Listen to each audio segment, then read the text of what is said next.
Japan आज एक बहुत ही समृद्ध देश है और जापान को दुनिया की सबसे बड़ी अर्थव्यवस्थाओं में शामिल किया जाता है। लेकिन क्या आप जानते हैं कि इतिहास में जापान एक क्रूर देश हुआ करता था। चलिए आज हम आपको जापान की हैवानियत से रूबरू करवाते हैं।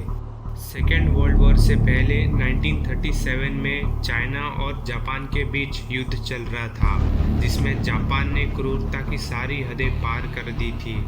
जापान ने न बच्चों को बख्शा, न बूढ़ों को और न ही महिलाओं को। वो सबको दुश्मन की तरह मिटाते जा रहा था। इस युद्ध में न जाने कितने मासूम लोगों की जानें गई है। जापान चाइना का नामो निशान मिटा देना चाहता था, पर जब 1945 में जापान ने हिरोशिमा और नागासाकी पर अमेरिका ने परमाणु हमला किया तो जापान ने घुटने टेक दिए।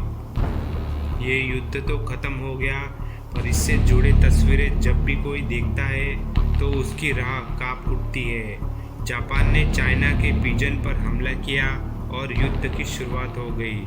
जापान ने कुछ ही महीनों में चाइना के नानजिंग शहर में 3 लाख लोगों को मौत के घाट उतार दिया था और शहर को पूरी तरह से बर्बाद कर दिया था।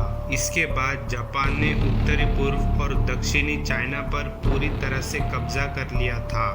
सूत्रों से ये भी खुलासा हुआ है कि जापान ने लगभग 1500 लोगों को येलो नदी में डुबा के मार दिया था। जापान की सुरक्षा मंत्रालय द्वारा जारी की गई एक पत्र में ये बताया गया है कि 2 लाख से ज़्यादा सैनिक इस युद्ध में मारे गए और कई घायल भी हुए। जापान ने चाइना के लगभग 80,000 महिलाओं का बलात्कार भी किया था। साथ ही जब युद्ध खत्म हुआ तो चाइना के सुरक्षा मंत्रालय की घटनाओं के हिसाब से 3 करोड़ से ज़्यादा लोगों की हत्या जापान ने की थी।